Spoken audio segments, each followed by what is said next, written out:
ما هي عوامل نجاح عملية شفط الدهون وتنسيق القوام والنحت؟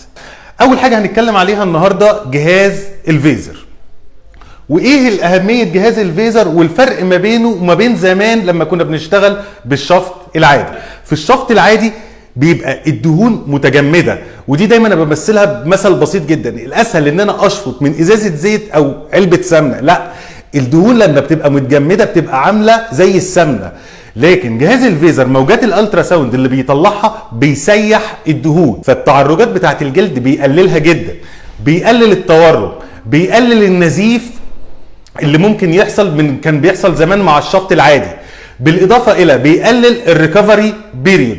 يبقى انا جهاز الفيزر ده من الحاجات الاساسيه اللي هو بيعملها ان هو بيكسر الدهون، بيخلي شفط الدهون اسهل، بيحسن الالاستيستي المرونه بتاعه الجلد، بيخلي ان الجلد يلم بصوره افضل وبصوره احسن.